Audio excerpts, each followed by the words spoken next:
Ganda ng manok natin na ito. At ngayong araw pala, may nagtanong sa atin, si Sir Robert Sarmiento, kung okay lang daw ba i-breed ang magkapatid na yung parents nila ay magkapatid, no? Pero different generation, yan, pero same pa rin yung parents. Yan, so sasagutin natin yan, no? At based lang din sa experience natin. Ibig sabihin nun, different generation, pero same yung parents, magkapatid pa rin, no? Parang mag-ate or magkuya na yung ibig sabihin kapag ganun, no? So, to make sure, no, comment lang po kayo kung tama yung sinasabi ko. Para sa akin kasi yun yung pag-intindi ko, no? Magkapatid pa rin sila, pero parang mag-ate at magkuya na kasi nga different generation. Yan. Pwede namang i-breed, no, yung magkakapatid.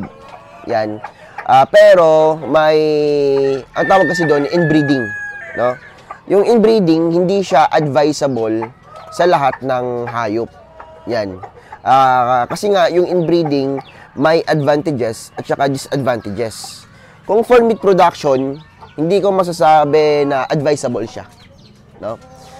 Kasi nga kapag inbreeding po kasi, kung for meat production or egg production, yung tendency nun, pwedeng mas liliit yung kanyang anak. Yan, no? So, yung ganong klaseng pagbibreed, yung inbreeding, ginagamit po siya sa bantams para mas liliit palalo, mas gaganda. Kasi nga, mas maliit, mas maganda kumpara sa bantam, no? Or sa mga fancy. Kung gusto nyong i-maintain yung kanilang mukha, no? Yung mukha nila gusto nyong i-maintain, katulad dito, gusto nyong i-maintain, no? Kaso nga lang, liliit yung iba niyang anak.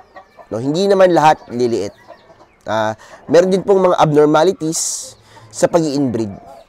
Same din po sa kahit anong hayop. Dahil po sa dulot ng inbreeding, yan, posibleng kapag naabot na nila yung tamang edad, posibleng doon pa lumabas yung mga sakit-sakit nila, no? Kasi nga, hindi talaga advisable ang inbreeding sa mga hayop, kahit anumang hayop. Yan. Pero may purpose po kasi yung inbreeding, no? Once again, to maintain the bloodline, to maintain the color or the face of your chicken. Yan, nag-i-English na ako, Yan. No, at syempre, yun nga, yung inbreeding nakakatulong din po siya na paliitin yung inyong mga alagang manok. Yan, so ginagamit din po yan sa mga manok na panglaban. Yan, nilalaban sa exam.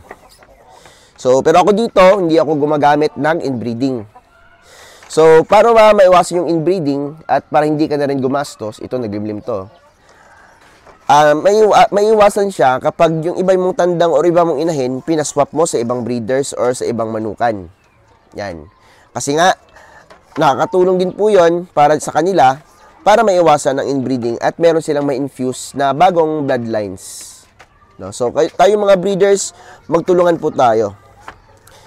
Kasi nga, napaka-importante magtulungan para makatipid at syempre magtulungan para mas ma-upgrade natin yung ating maalaga sa tulong ng infusing another bloodlines or other bloodlines from other farms. Sa pangingitlog, pwede ding magka-problema kapag nag-inbreeding.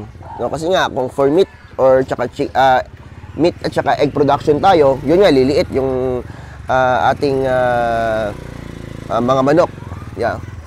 Tapos, halimbawa naman, sa pag-itlog, baka meron ding problema. So, syempre, dahil po sa abnormalities sa kanyang genes, no, pwedeng maapektuhan yung kanyang pangitlog.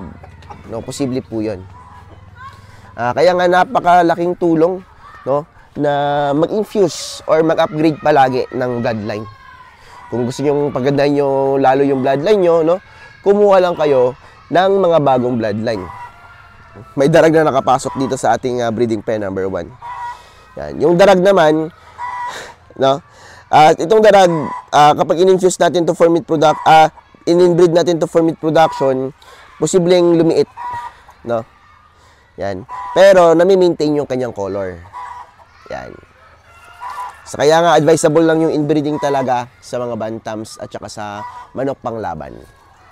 Panglaban na dun sa Roweda, no? Hindi panglaban dun sa mga naked hill. Ibang usapan din po yun. Kasi nga malalaking manok din po yun. Or yung pauwak.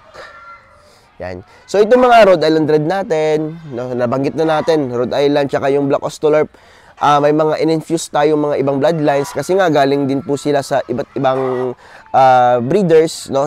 Tignan nyo, hindi magkakamuka, no? Yan. Ito yung vintage natin na isa. Yung vintage naman natin dito sa isa. So, yung vintage may kamahalan pero patuloy tayo sa pag-upgrade. Next year ay sigurado show type na yung ilalagay natin dito pang infuse sa ating production type. So, ito mga production type lang po to. Yan, ang vintage line, production type din naman siya, no? Kasi nga, kung ikukumpara mo siya sa show type, iba talaga yung quality ng show type. Maganda din po siya, no? Pero for meat and egg production lang, ma-advise ko. Iba kasi yung quality ng show type tsaka exhibition type. Siguro yung show type natin, mag-upgrade tayo sa mga mas magaganda pa. Yan. Maganda naman yung show type natin, no? Sobrang ganda na talaga. Pero kukuha pa tayo ng iba pang bloodline para ma-infuse. Sabi ko nga, kung need natin every year mag-upgrade, pwede, no? Yung importante ay magandahan yung mga ano natin, yung ating mga buyers, yung mga pumupunta dito. Yan, no? Lalakas mga itlog, no? Yan. Ito may itlog na naman, bago na naman. So, dito kapag ganitong setup, ano, ganitong klaseng yung mga manok ninyo, yan, umaga, tanghali, tsaka hapon, mag-harvest kayo. Yung purpose din po niyan para maiwasan yung cracks ng itlog. Sayang din po yung cracks, no? Halimbawa, sa ilang oras hindi kayo nakapag-harvest or once a day lang kayo nakapag-harvest. Yung ibang na-cracks, sayang yon, magiging sisiyo yon. Kaso nga lang na-cracks. So, hindi siya magiging sisiyo, mare-reject siya. At, siyempre, kakainin natin. Bakit mare-reject yung itlog na may cracks? Kasi nga, papasok yung bakterya doon, no?